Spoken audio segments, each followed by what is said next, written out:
السلام عليكم ورحمة الله وبركاته. اللهم علمنا مراشد أمورنا وأهدنا من شرور أنفسنا ومن سيئات أعمالنا. الحمد لله عدد خلقه ورضا نفسه وزنة عرشه ومداد كلماته. اللهم صل على سيدنا محمد وعلى آل سيدنا محمد كما تحب وترضى عدد ما تحبه وترضى. سبحانك لا علم لنا إلا ما علمتنا إنك أنت العليم الحكيم. نحمده ونصلي على رسوله الكريم. أما بعد، فقد قال الله تعالى في القرآن العظيم والفرقان المجيد ومحكم التنزيل: أعوذ بالله من الشيطان الرجيم، بفضل بسم الله الرحمن الرحيم. والوالدات يرضعن أولادهن حولين كاملين. صدق الله العلي العظيم. وقال النبي صلى الله عليه وسلم: اذهبي فأرضعيه حتى تقتبيه. صدق النبي صلى الله عليه وسلم. நிறையுடைய வாழ்க்கைக்கு நெடுநிலத்தை காப்பதற்கு மறையளித்த மன்னவனுக்கே மாபெரும் புகழ் அனைத்தும். யாரை படைக்கவில்லை என்று சொன்னால் இவ்வுலகத்தையும் இவ்வுலகத்தில் உள்ளவர்களையும் படைத்திருக்க மாட்டேன் என்று சொன்னானோ அத்தகைய பெருமானார் ரசூலே கரீம் ஸல்லல்லாஹு அலைஹி வஸல்லம் அவர்களின் மீதும் அவர்களை பின்பற்றிய உத்தம சத்திய சஹாபாக்கள், தாபிஈன்கள், தபஅ தாபிஈன்கள், ஷுஹதாக்கள், நாதாக்கள், நல்லவர்கள், நம்மவர்கள், உலகத்தில் உண்டான முஸ்லிமான மூமினான ஆண் பெண் அனைவர்கள் மீதும், குறிப்பாக இங்கே அமர்ந்திருக்கும் அனைவர்கள் மீதும், நம்முடைய மஹல்லாவாசிகள் மீதும், நம்முடைய குடும்பத்தார்களின் மீதும் இறைவனின் சாந்தியும் சமாதானம் என்னென்னும் நிலவட்டுமாக, அருளட்டுமாக, பொழியட்டுமாக. ஆமீன். ஈசரி வருடம் 1/8/2025 வருடத்தின் ஹிஜ்ரி 1447 வருடத்தின் 2வது மாதமான சஃபர் மாதத்தின் பிறை காலையிலே நாம் அமர்ந்திருக்கின்றோம். கைர் அல்ஹம்துலில்லாஹ். அல்லாஹ்வுடைய பள்ளியிலே மதிய வேளையிலே ஜும்மாவுடைய நாளையிலே நாம் எல்லாம் ஒன்று கூடியதை போன்று ரசூல்மார்களோடு, நபிமார்களோடு, சஹாபாக்களோடு, இறைநேசர்களோடு, சாலிஹீன்கள், ஷுஹதாக்கள், நல்லோர்களோடு உயர்ந்த சொர்க்கமான ஜன்னத்துல் ஃபிர்தௌஸில் ஒன்று கூடும் பாக்கியத்தை அல்லாஹ் தஆலா நம் அனைவருக்கும் நசீபாக்கி தந்தருள்வானாக. ஆமீன். அன்பார்ந்த அல்லாஹ்வின் நல்லடியார்களே, ஆகஸ்ட் 1ஆம் தேதி உலக தாய்ப்பால் தினமாக அனுசரிக்கப்படுகிறது. ஆகஸ்ட் 1ஆம் தேதி முதல் 7ஆம் தேதி வரை உலக தாய்ப்பால் தினமாக ஆகஸ்ட் 1 அனுசரிக்கப்பட்டு அது 7ஆம் தேதி வரைக்கும் நீட்டிக்கப்படுகிறது. ஒரு பகுதியாக மற்ற நாட்கள் எல்லாம் ஆசிரியர் தினம், பெற்றோர்கள் தினம், அன்னையர் தினம் என்று ஒரு நாள் தான் இருக்கும். ஆனால் தாய்ப்பால் தினமாக ஆகஸ்ட் 1லிருந்து 7 வரைக்கும் கடைபிடிக்கப்படுகிறது. அல்லாஹ் தஆலா திருக்குர்ஆனில் தாய்ப்பாலை பற்றி சொல்லும் பொழுது, வல்வாலிதாத்து யுர்தஅன அவுலாதஹுன்ன ஹௌலைனி காமிலைனி. தாய்மார்கள் உங்களுடைய குழந்தைகளுக்கு பால் ஊட்டுவதாக இருந்தால் எத்தனை ஆண்டுகள் ஊட்ட வேண்டும், எத்தனை காலங்கள் ஊட்ட வேண்டும் என்று ஒரு கணவன் தன் மனைவியிடம் ஆசைப்பட்டு சொல்கிறான், அல்லது அவனுடைய நாட்டம் கேட்க விடுகிறது. அல்லது ஒரு தாய்க்கு தன் குழந்தைக்கு எவ்வளவு காலம் நான் பால் ஊட்ட வேண்டும் என்று மார்க்க ரீதியாக தெரிந்து கொள்ள வேண்டும் என்று சொன்னால் அல்லாஹ் தஆலா கட்டளை பிறப்பிக்கின்றான். ஹவுலைனி காமிலைனி, 2 வருடம் பூர்த்தியாக உங்களுடைய குழந்தைகளுக்கு நீங்கள் பால் கொடுங்கள் என்பதாக அல்லாஹ் தஆலா நமக்கு கட்டளை பிறப்பிக்கின்றான். ஆனால் 2 வருடம் முழுமையாக நம்முடைய குழந்தைகளுக்கு நாம் பால் ஊட்டுகிறோமா என்பதை சிந்தித்து பார்க்க கடமைப்பட்டிருக்கின்றோம். சில மாதங்களுக்கு முன்பதாக தாய் சேய் நலமாக இருப்பதற்கு ஒரு தாய் தன்னுடைய குழந்தைக்கு பால் ஊட்டினால் நலமாக இருப்பார் என்று பேப்பர்ல சில மாதங்களுக்கு முன்பதாக ஹெட்லைன்ல வந்தது. குர்ஆனுடைய வசனத்திற்கு இணங்க அந்த வார்த்தை வந்தது. என்னன்னு சொன்னா, ஒரு பெண் தன்னுடைய குழந்தைக்கு 2 ஆண்டுகள் பூர்த்தியாக தாய்ப்பாலை அமுதூட்டினால் அந்த பெண்ணிற்கு மார்பக புற்றுநோய் வராது என்பதை அவர்கள் பதிவு செய்திருந்தார்கள். அப்படி அந்த குழந்தைகளுக்கு குழந்தை உணவு உட்கொள்ளும் வரை தாய்ப்பால் அருந்துவது குழந்தையின் பெரும்பொறுமையாகும். தாய்க்கும் சேய்க்கும் நலம் தருவதாக தாய்ப்பால் விளங்குகிறது. தாய்ப்பாலின் குழந்தைகளுக்கு தேவையான சத்துக்கள் புரதம், கொழுப்பு, சர்க்கரை, தாது உப்புக்கள், வைட்டமின்கள், பாஸ்பரஸ், நோய் எதிர்ப்பு உள்ளன.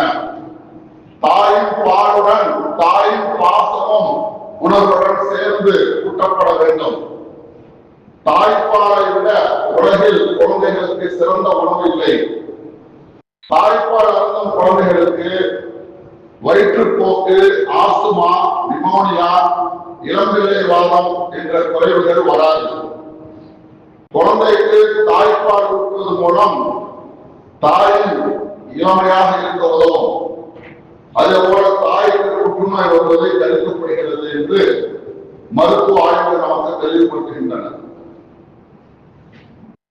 பத்ரானில் ஒரு ஹதீஸ் இப்படி வரும், ஒரு பெண் குழந்தையை பெற்றெடுத்த பிறகு அந்த குழந்தைக்கு பருவம் ஒவ்வொரு விடல் பாலுக்கும் கூட அல்லாஹ்விடம் நற்கூலி இருக்கின்றது என்பதாக. அந்த குழந்தை பிறந்ததிலிருந்து அந்த தாய் அந்த குழந்தைக்கு பால் குடியை மறக்கடிக்கும் வரைக்கும் ஒரு நாளைக்கு நாம் 3 நேரம் உணவு சாப்பிடுகிறோம் அல்லது இடையே ஸ்நாக்ஸை சாப்பிடுகிறோம், டீ குடிக்கிறோம், ஜூஸ் குடிக்கிறோம். ஆனால் குழந்தையுடைய பாசை என்னவென்று சொன்னால் அழுவதுதான். அதற்கு மலம் ஜலம் கழித்து விட்டாலும் அதனுடைய தேவையை அழுதுதான் சொல்லும். ஏதாவது பூச்சி ஏதாவது கழித்து விட்டாலும் அழுதுதான் சொல்லும். ஏதாவது நோய் வந்து காய்ச்சலோ அல்லது வயிற்று வலியோ அல்லது அஜீரண கோளாறோ எது ஏற்பட்டாலும் அந்த குழந்தை அழுதுதான் சொல்லும். ஏன் பசி எடுத்தாலும் அந்த குழந்தை அழுதுதான் சொல்லும். அந்த குழந்தையுடைய வாசனையை பெற்றெடுத்த தாய் உடனே உணர்ந்து கொள்வாள். என்னுடைய குழந்தை பசிக்காக அறிகிறது, என்னுடைய குழந்தை ஏதோ தீண்டு விட்டது, என்னுடைய குழந்தை மனந்தளம் கழித்து விட்டது என்பதெல்லாம் அறிந்து அந்த குழந்தையை சரி செய்பவர் தாய். அப்ப அந்த குழந்தைக்கு அந்த தாய் ஒரு நாளைக்கு 20 நேரமோ அல்லது 30 நேரமோ பகல் முழுக்க இரவு முழுக்க ஒரு நாளைக்கு 24 மணி நேரத்தில் எத்துணை முறை அந்த தாய் ஒரு குழந்தைக்கு பால் கொடுக்கிறாரோ அந்த ஒவ்வொரு சொட்டிற்கும் அல்லாஹ்விடம் நற்கூலி உண்டு, நன்மை இருக்கிறது என்று நபிகள் நாயகம் ஸல்லல்லாஹு அலைஹி வஸல்லம் அவர்கள் கூறுவார்கள். ஒரு சந்தர்ப்பத்துல ஃபிரௌன் எகிப்தில் அரசனாக இருந்து கொண்டிருக்கின்றார். ஃபிரௌனை பற்றி நாம் எல்லாம் கேள்விப்பட்டிருப்போம். சரியான கொடுங்கோலன். ஜோசியர்கள் எல்லாம் கூறினார்கள், ஒரு ஆண் குழந்தை பிறக்கப் போகிறது, அந்த ஆண் குழந்தையின் காரணமாக உன்னுடைய ஆட்சியை அழியப் போகிறது என்றெல்லாம் சொன்ன பொழுது அதை கேட்டு அந்த நேரத்தில் அந்த சமயத்தில் யாரெல்லாம் மிஸ்ர்ல ஆண் குழந்தையை பெற்றெடுத்தார்களோ பெறப்போகிறார்களோ அத்துணை குழந்தையும் அவன் கொலை செய்தான். அந்த மாதிரியான ஒரு சோதனையான இக்கட்டான சூழ்நிலையில் தான் மூசா அலைஹிஸ்ஸலாத்து வஸ்ஸலாம் அவருடைய தாயார் மூசா நபியை பெற்றெடுக்கிறார்கள். பெற்றெடுத்து விட்டு அந்த குழந்தைக்கு சிறிது காலம் பால் கொடுத்து விட்டு அல்லாஹ் தஆலா சொன்னான், நீ ஊரில் இருக்கக்கூடிய குழந்தையெல்லாம் அழிக்க முற்பட்டு விட்டாய், நான் தாண்டா உனக்கும் இறைவன், அதனால் நான் என்ன திட்டம் போடுகிறேனோ, நான் என்ன நாடுகிறேனோ அதைத்தான் நிறைவேற்றுவேன், அதைத்தான் செய்வேன். எந்த குழந்தையின் மூலமாக உன்னுடைய ஆட்சி கவலை இருக்கிறதோ, மூழ்கடிக்கப் போகிறதோ, அந்த குழந்தையை உன்னுடைய பாதுகாப்பில் வளர்ப்பதுதான் என்னுடைய வல்லமை என்பதை அல்லாஹ் தஆலா நிரூபிக்கும் பொருட்டாக மூசா அலைஹிஸ்ஸலாத்து வஸ்ஸலாம் அவருடைய தாயாரிடம் அல்லாஹ் சொன்னான், அம்மா, உன்னுடைய குழந்தையை தாவூத் என்ற பெட்டியிலே வைத்து நைல் நதியில் போட்டு விடுகிறது. குழந்தையை வளர்க்க முடியாத ஏழையாக இருக்கக்கூடியவர்கள் பிச்சை எடுத்தாவது அந்த குழந்தையை வளர்த்துள்ளார்கள். ஆனால் தெரிந்தும் ஆற்றில் தூக்கி எறிய மனம் வராது. ஆனால் சொல்வது அல்ல, ஒரு உத்தரவும் கொடுக்கிறான் கூடவே, உன்னுடைய குழந்தையை நீ தாவூத் என்ற பெட்டியில் வைத்து நைல் நதியில் போடு. அந்த குழந்தைக்கு எதுவும் ஆகாமல் உன்னோடு சேர்ப்பது என்னுடைய பொறுப்பு என்று அல்லாஹ் சொல்கிறான்.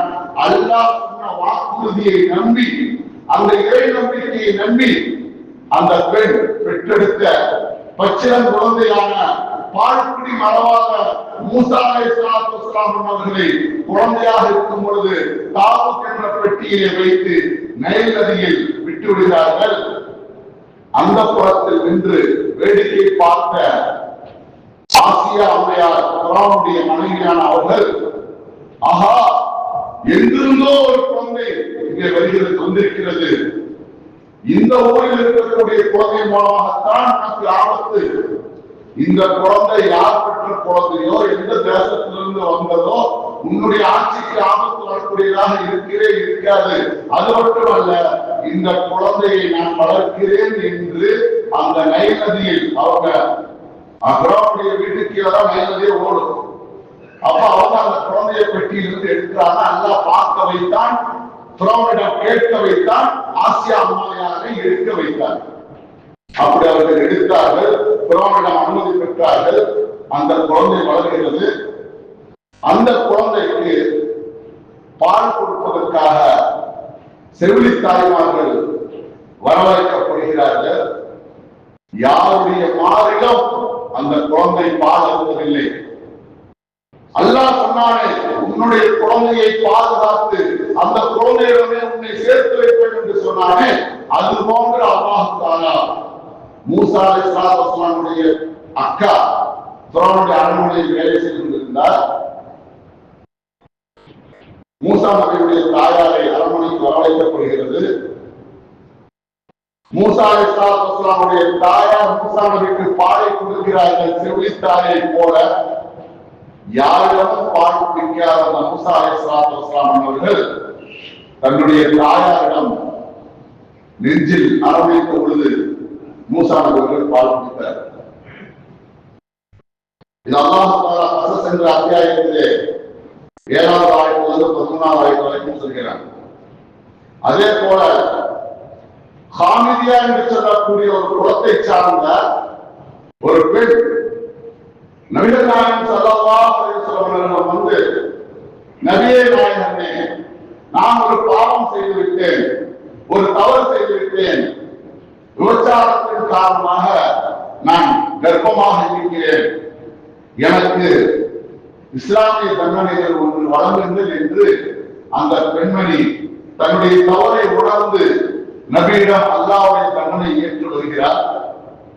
ஆனால் சொல்லும் பொழுது அந்த பெண்மணி சொன்னால், நான் விபச்சாரத்தின் மூலமாக கர்ப்பமாக இருக்கிறேன், அதான் தண்டனை கொடுங்க என்று. இப்ப சாதாரணமா தவறு செஞ்சிருந்தா தண்டனை கொடுத்துக்கலாம், கர்ப்பம் இல்லாமல் இருந்தா. இப்ப கர்ப்பமா இருக்கிறது, அப்போ நீ பாதிக்கப்பட மாதிரி அந்த குழந்தை சிசுவும் பாதிக்கப்படும். அதனால விசுவாசம் சொன்னாங்க, இம்மா லா பதஹபி ஹத்தா தல்வி, ஓ பெண்ணே, நீ சென்று கர்ப்பமாக இருக்கக்கூடிய அந்த குழந்தையை பெற்றெடுத்து வா என்று சொன்னார்கள். அப்ப அந்த குழந்தை, அந்த பெண்மணி சென்றாங்க, குழந்தையை பெற்றெடுத்து நபிசுல்லாஹ் வந்தாங்க.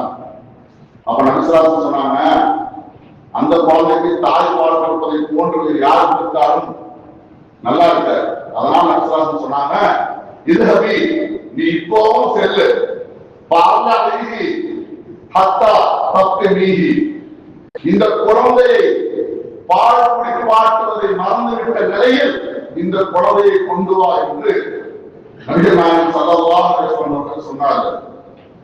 அப்போது அந்த பெண்மணி திரும்பவும் சென்று குழந்தைக்கு பால் குடியை மறக்கடித்து விட்டு அந்த குழந்தையுடைய கையில் ஒரு ரொட்டி துண்டை கொடுத்து, நபி அது சாப்பிட்ட வண்ணம் வருகிறது, அந்த தாய் குழந்தையை இடுப்பில் வைத்த வண்ணம் நபி ஸல்லல்லாஹு அலைஹி வஸல்லம் சமூகத்திலே வருகிறார்கள்.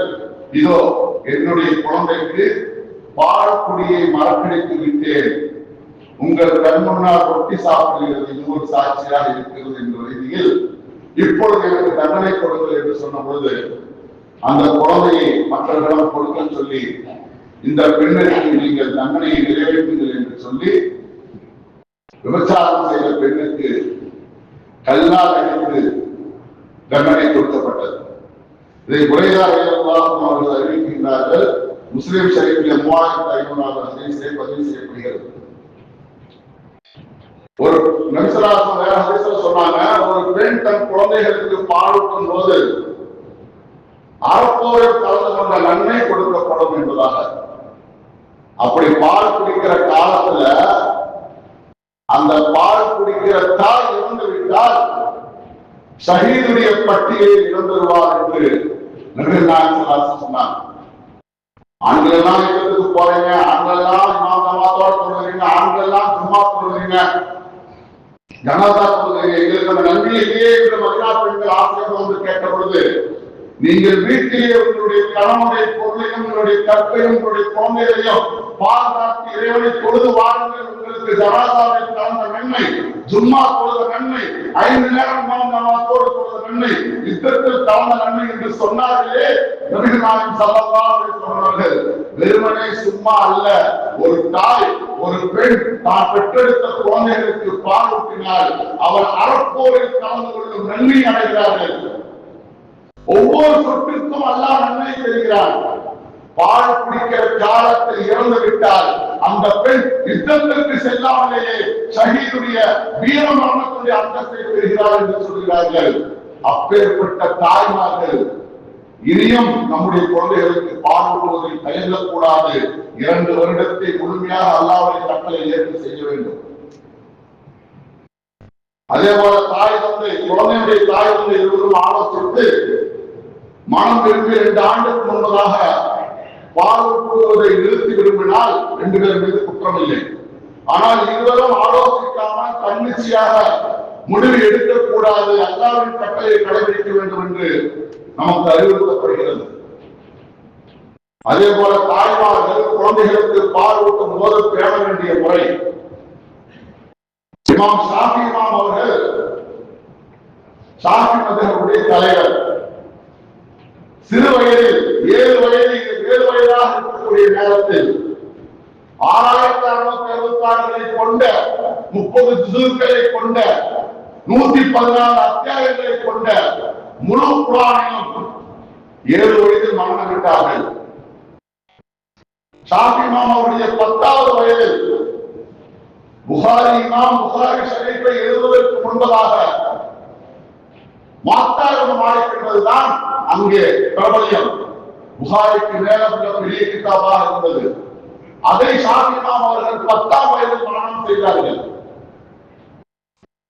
ஷாஃபி இமாம் அவருடைய 13வது வயதில் மக்காவில் பெரும் வேலையாக பிறந்தார்கள்.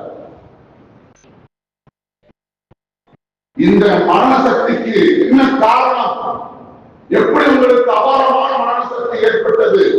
7 வயதில் குர்ஆன் படித்தீர்கள், 10 வயதில் மாலிக் இமாமுடைய கிதாபை மரணம் செய்து உள்ளீர்கள், 14 வயதில் மார்க்க மேதையாக திகழ்கிறீர்களே, இந்த அபார மரண சக்தியுடைய ஆற்றல் உங்களுக்கு எப்படி வந்தது என்று கேட்ட பொழுது அவர்கள் சொன்ன காரணம், நான் என் தாயின் வழியிலே பால் குடிக்கும் பொழுதெல்லாம் என்னுடைய தாய் ஒவ்வொரு செய்யாமல் எனக்கு பால் ஊட்டியதில்லை.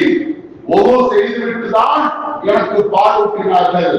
அதனால் இந்த அபாரமான மனசக்தி எனக்கு ஏற்பட்டது என்று சொல்கிறார்கள். அப்புறம் நம்முடைய குழந்தைகளுக்கு மனசக்தி இல்லாமல் இருப்பதற்கு காரணம் யார் என்பதை நாம் உணர்ந்து கொள்ள வேண்டும். தமிழ சொல்லுவாங்கல்ல, தாய போல பிள்ளை நூலை போல சேரன்னு சும்மா சொல்லல. ஒரு தாய் நினைத்தது காரணமாகத்தான் ஒரு புகாரிமா உருவானார்கள். ஒரு தாய் உண்மையை பேச வேண்டும் என்று சொன்னதன் காரணமாகத்தான் உருவானார்கள். அதே போல சக்தி என்று சொல்லக்கூடிய இறை நேசர்களில் ஒருவரான ஒரு சந்தர்ப்பத்தில் ஒரு பயானிலோ அல்லது ஒரு பயணத்திலோ அவர்களை சந்தித்து 900 நபர்கள் இஸ்லாத்தை தழுவினார்கள். இந்த செய்தியை அவர்கள் தன்னுடைய தாயாரிடம் பெருமிதமாக கூறுகிறார்கள்.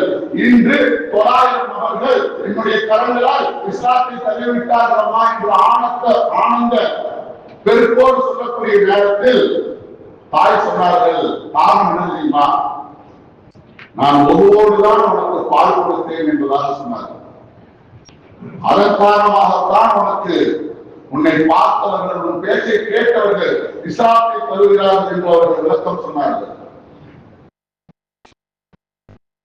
பாலுக்கும் தாய்கள் வியர்வை அழுக்கு நாட்டம் இல்லாமல் சுத்தம் செய்து கிபிலாவின் பக்கம் திரும்பி பிஸ்மில்லா சொல்லி பாலூட்ட வேண்டும்.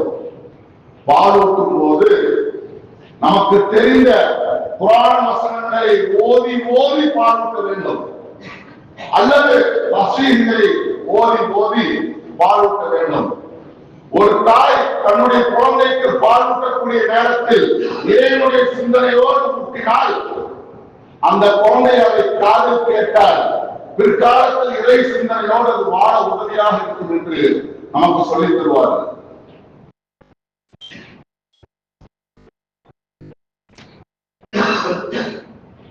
அதனால்தான் மார்க்கம் சொல்கிறது, ஒரு பெண்ணை ஒருவர் திருமணம் முடிக்கிறார் என்று சொன்னால் அந்த ஆண்மகனுடைய பொறுப்பு என் குழந்தை எந்த பெண்ணுடைய வயிற்றில் வளர வேண்டும் என்று இவர் முடிவு செய்ய வேண்டுமா? அல்லாஹ் குர்ஆனிலே சொல்வான், நிசாவுக்கும் ஹர்சுல் லக்கும், உங்களுடைய பெண்கள் உங்களுக்கு விளை நிலம் என்று சொல்வான். அப்படி சொன்னா என்ன அர்த்தம்? பெண்கள் உங்களுக்கு விளை நிலம் என்று சொன்னால் ஆண்கள் விவசாயி என்று அர்த்தம். பெண்கள் விளை நிலம் என்றால் ஆண்கள் விவசாயி. விவசாயம் இருக்கக்கூடிய ஆண் தான் முடிவு செய்ய வேண்டும், நான் எந்த நிலத்தில் என்ன பயிரிட வேண்டும், அதற்கு எந்த பெண் தோல்வாக இருக்க வேண்டும். அதனால நபி ஸல்லல்லாஹு அலைஹி வஸல்லம் சொன்னாங்க, ஒரு பெண்ணை திருமணம் முடிப்பதற்கு 4 காரணம்.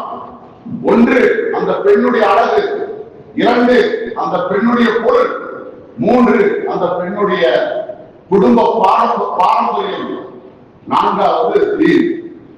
நமக்கு ஒரு யோசனை வரலாம், என்ன பொருள் ரொம்ப முக்கியமா, அழகு ரொம்ப முக்கியமா, வம்சம் ரொம்ப முக்கியமா, தீன் 4வதா இருக்குது. 1 பெருசா 4 பெருசானா 4 தான் பெருசுன்னு சொல்லுவோம். ஏன் நபி ஸல்லல்லாஹு அலைஹி வஸல்லம் தீன முன்னால சொல்லாம தீன லாஸ்டா சொன்னாங்கன்னு சொன்னா, தீனுக்கு முன்னால் சொல்ல 3ம் அழிந்துவிடும். காசு பணம் செலவு செய்தால், களவாடி போனால் அது தீர்ந்துவிடும், திருடு போய்விடும். அதனால் பொருள் அழிந்துவிடும். அழகு என்பது கொஞ்ச காலத்திற்கு தான் இருக்கும், அதற்கு பிறகு அந்த ஆண் பெண்ணுடைய அழகு குறைந்துவிடும். சில நேரத்தில் பார்த்தா ஒரு ஆண்மகனுடைய ஒரு குழந்தை பெற்று தாயை பார்த்தா அவனுக்கு அக்காவை கொண்டு இருப்பார். ஏன்னா குழந்தை பெற்று பலகீனமானால கொஞ்ச நாள் நல்லா ஊட்டச்சத்தலா சாப்பிட்டு பார்த்தா இவன் ஒல்லியாவே இருப்பான். புருஷனா மனைவி பார்த்தா கொஞ்சம் குண்டா இருப்பாங்க. அப்ப இவனுக்கு அக்கா மாதிரி இருக்கும், இவன் தம்பி மாதிரி இருப்பான். ஆனா கணவன் மனைவி உறவுல அந்த உடல் வாழ்க்கை வைத்து நான் சொல்கிறேன், அப்ப அழகு போயிருக்கு. சரி, திருமணத்துக்கு முன்னாடி நல்ல குடும்பமா இருந்தாங்க, திடீர்னு ஏதோ ஒரு காரணத்துல அந்த குடும்பத்தோட யாராவது ஒரு தவறு, திருட்டோ கொலையோ விவசாயம் முதல்ல ஏதாவது செஞ்சுறாங்க. அப்ப வம்சத்துடைய பேர் கெட்டு போச்சா, பொருளும் அழகு போச்சு, அழகும் போச்சு, வம்சத்துடைய நல்ல பேரும் கெட்டு போச்சு. தீனுள்ள பெண்ணை நீங்கள் தேர்ந்தெடுங்கள், அப்போ தீன் இருக்கும் அழியாது. அப்ப மார்க்க வல்லுநர்கள் சொல்லித் தருகிறார்கள், மார்க்க சட்ட மேதைகள் சொல்லித் தருகிறார்கள், ஒரு ஆண் திருமணம் முடிப்பதற்கு முன்பே என்னுடைய குழந்தை எந்த பெண்ணுடைய வயிற்றில் வளர்ந்தால் அவள் நல்ல முறையாக வளர்ப்பாள், கொள்ளுவாள், ஓதுவாள், குழந்தைக்கு பால் கொடுப்பாள், அதற்கு பிறகு நல்ல முறையில் வளர்த்துவாள் என்றெல்லாம் மார்க்கம் ஒரு கணவனை முடிவெடுத்து சொல்கிறது. ஆனால் கண்ணை கட்டி காத்திருக்க மாதிரி பொருள் இருக்குதா, பணம் இருக்குதா, அழகு இருக்குதா, படிப்பு இருக்குதா, வாகனம் இருக்குதா, வசதி இருக்குதா, உள்ளூர் மாப்பிளையா, வெளியூர் மாப்பிளையா, வெள்ளையா இருக்கானா, சிவப்பா இருக்கானா என்றெல்லாம் பார்த்து நாம கேட்கறது அவங்க ஒத்துக்கிட்டா, அவங்க கேட்கறது இவங்க ஒத்துக்கிட்டா, புராணம் தெரியாது, தொழில் தெரியாது, ஒழுக்கம் இல்லை, தீனப்பத்தை எதுவும் தெரியாது. அவன் கடைசியில எனக்கு உடனே ஆகாதுன்னு சண்டை போட்டு அவங்களுக்கு திருமணம் கூட செலவு பண்ணி எல்லாரும் ஒன்று சேர்ந்து திருமணம் என்பது வழிமுறை. திருமணம் முடித்த பிறகு வாழ்ந்து காட்டுவது என்பது பலன். திருமணம் முடிப்பது என்பது சுன்னத்து வழிமுறை. திருமணம் முடித்த பிறகு அந்த பெண் ஆணோடும் அந்த ஆண் பெண்ணோடும் அந்த ஆண் பெண் கணவன் மனைவி சேர்ந்து குழந்தைகளோடும் இரண்டு குடும்பத்தாரோடும் எப்படி நடந்து கொள்ள வேண்டும் என்று மார்க்கம் நமக்கு சொல்லித் தருகிறது.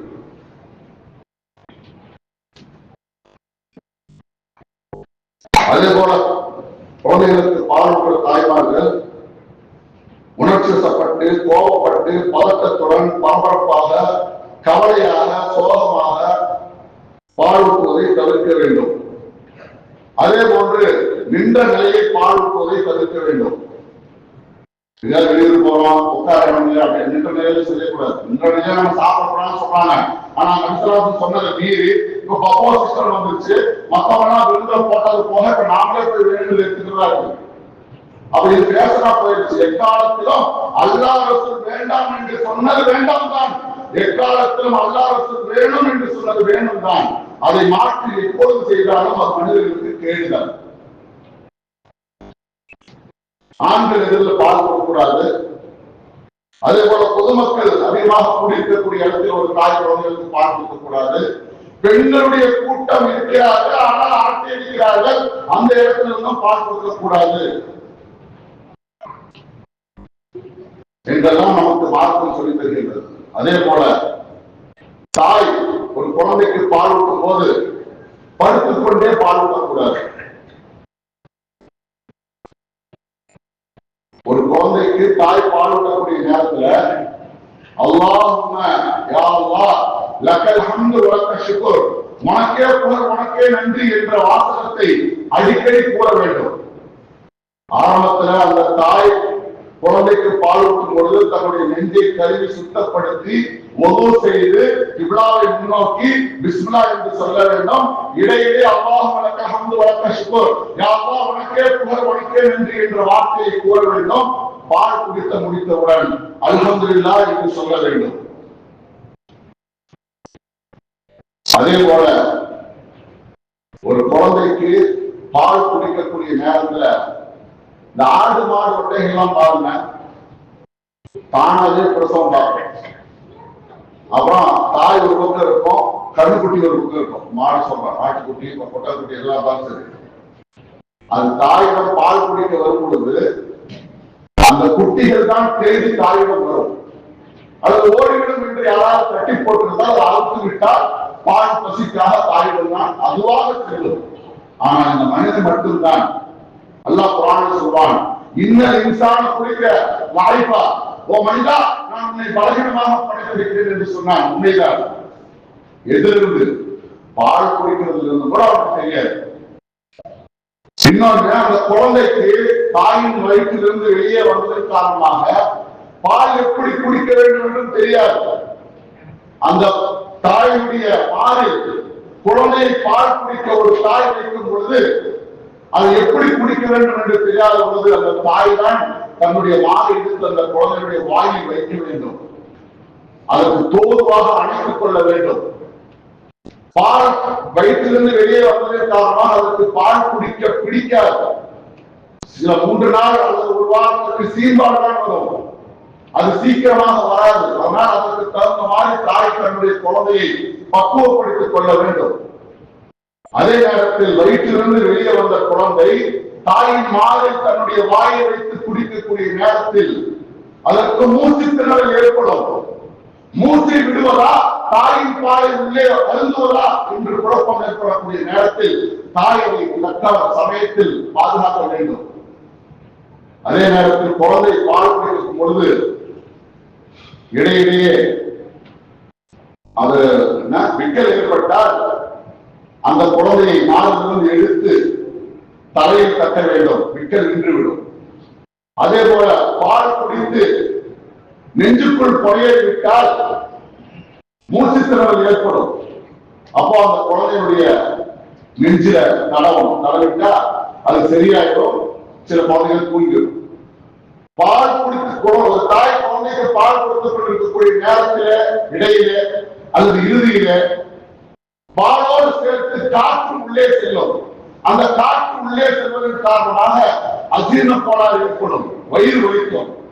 அதனால் பால் கொடுக்கக்கூடிய நடுவில் அல்லது பால் குழந்தை குடித்த முடிவில் அந்த குழந்தையை தாய் தன்னோடு மானோடு போட்டு நெஞ்சிலை போட்டு முதுகிலை கட்டி கொடுத்து அந்த குழந்தைக்கு காற்றும் வெளியேறிவிடும், பாலும் ஜீரணமாகிவிடும். நம்மை போன்று வாக்கிங் போக தெரியாது. இதையெல்லாம் ஒரு தாய் தன்னுடைய குழந்தைகள் செய்ய வேண்டும் என்று ஆய்வாளர்கள் மாற்றறிஞர்கள் நமக்கு சொல்லித் தருகின்றார்கள். நபிகள் நாயகம் ஸல்லல்லாஹு அலைஹி வஸல்லம் குழந்தை இப்ராஹிம் ரலியல்லாஹு அன்ஹு அவர்கள் சிறுபிராயத்தில் இறந்து விடுகிறார்கள். அப்போது நபிகள் நாயகம் ஸல்லல்லாஹு அலைஹி வஸல்லம் சொன்னாங்க, இன்ன இப்ராஹிம் அபினி வ இன்னஹு மாத பிஸ்ததி வ இன்ன லஹு ஸதீரஹைனி யுகம்மலானி ரலாஅத ஃபில் ஜன்னah. இந்த இப்ராஹிம் என்ற குழந்தை 16 அல்லது 17வது மாதத்தில் இறந்து விட்டது. இந்த குழந்தையுடைய பாலூட்டும் தவணையை சொர்க்கத்தில் இறந்த பெண்கள் பூர்த்தி செய்வார்கள் என்று நபிகள் நாயகம் ஸல்லல்லாஹு அலைஹி வஸல்லம் அவர்கள் சொல்லித் தந்தார்கள். அதே போல ஒரு தாய் பெற்ற தாயின் மூலம் ஏற்படும் அழுத்தமான பந்தத்தை போல செவிலி தாயின் மூலம் ஏற்படும் பந்தம் இருக்கிறது. ஒரு தாய் பெற்ற தாய் வயிற்றில் சுமக்கிறார், செவிலி தாய் மடியில் சுமக்கிறார். அதனால விசாரம் சொன்னாங்க,